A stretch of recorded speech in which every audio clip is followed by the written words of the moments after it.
Hello and welcome to another entry of the Diary of an Early Years Educator.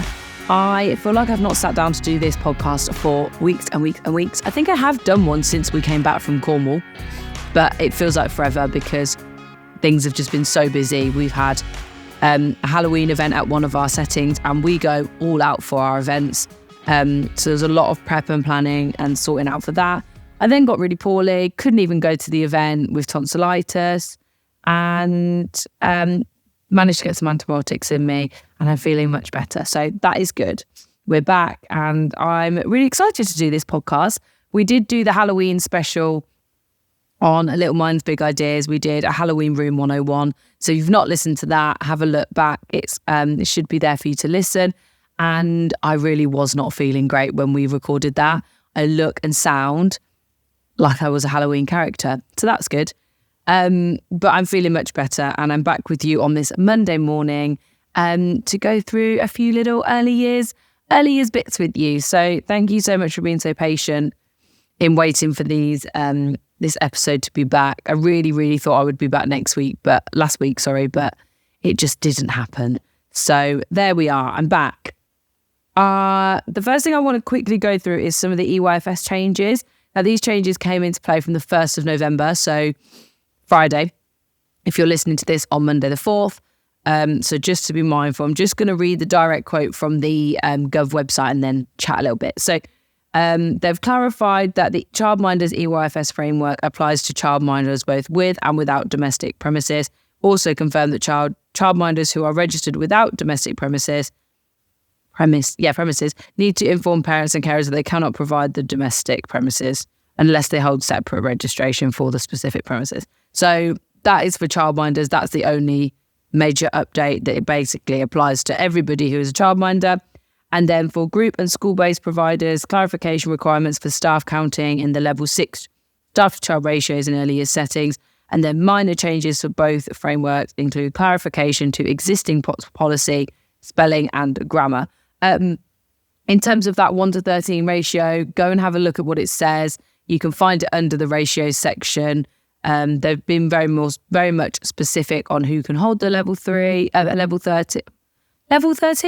the 1:13 ratio in private settings. And it's all in the footnotes as well. So just have a really careful read of that to make sure that you are following your ratios correctly.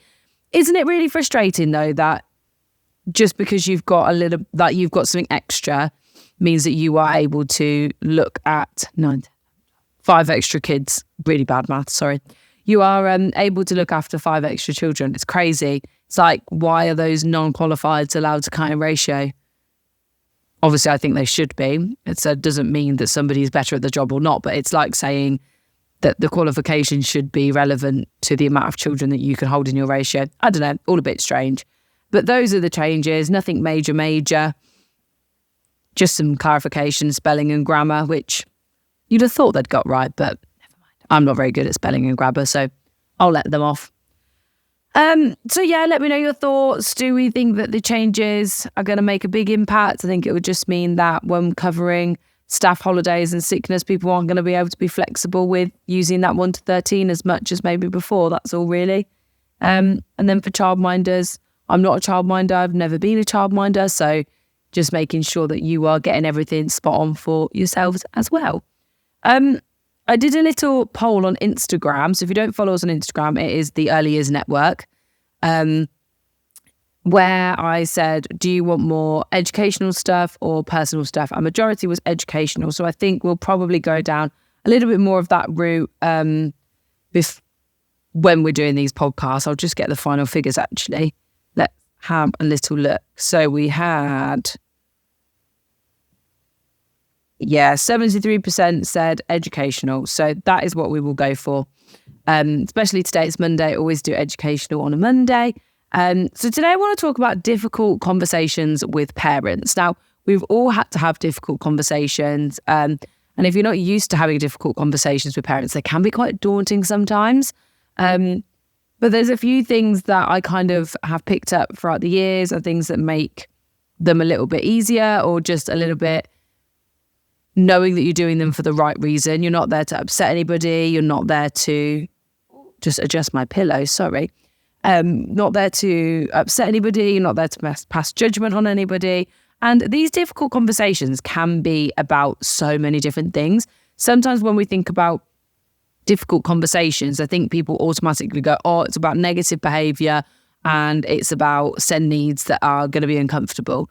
Now, yes, they can be part of difficult conversations, but difficult conversations can be regarding safeguarding. You might have to have some uncomfortable and difficult conversations. You need to be prepared for those. You might have to have difficult conversations around a child's eating habits. It could be around toileting. It could be around settling into a setting. It could be about negative behaviour. It could be about over friendliness of behaviour. Like it could be about anything. It could be about a parent relationship with another parent. It could be about a parent's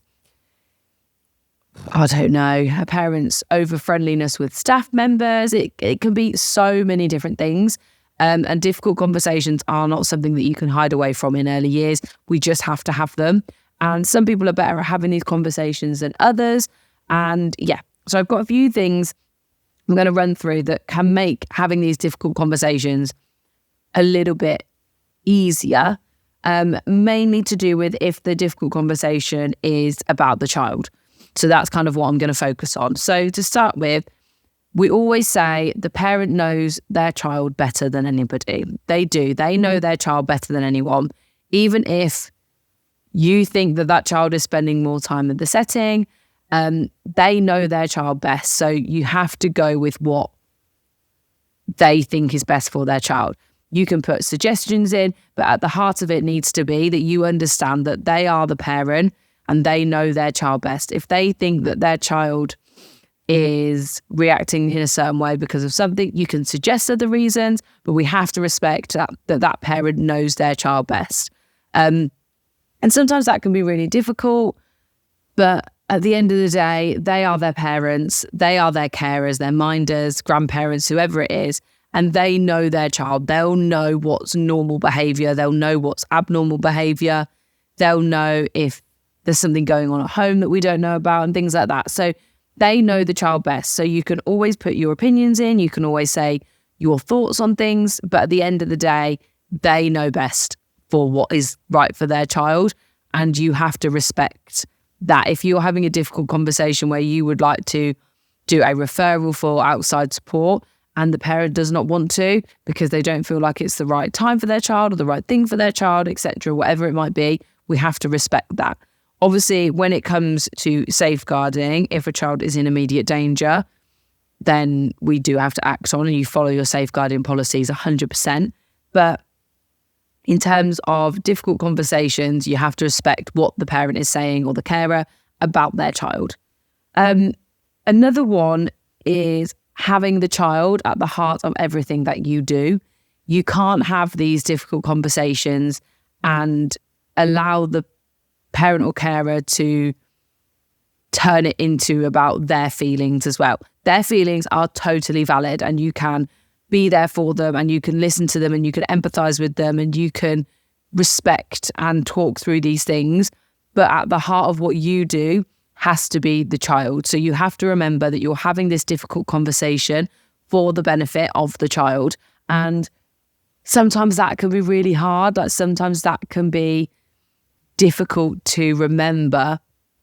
But when you're having difficult conversations, you're doing it because you care for the child. You're doing it because you have the child's best interests at heart. You're doing it because they are the one that you are there to safeguard. You are there to educate. You are there to help and support and develop alongside. So everything you do, make sure you've got the child at the heart of everything, and put them in the middle and think about what it is that you want to achieve for the child with the support of the parents. So even if conversations are difficult, just remember the reason behind why you're having them. Another one is, and possibly the most important, is honesty from the start. You have to be honest from the beginning. If a child is displaying behaviours that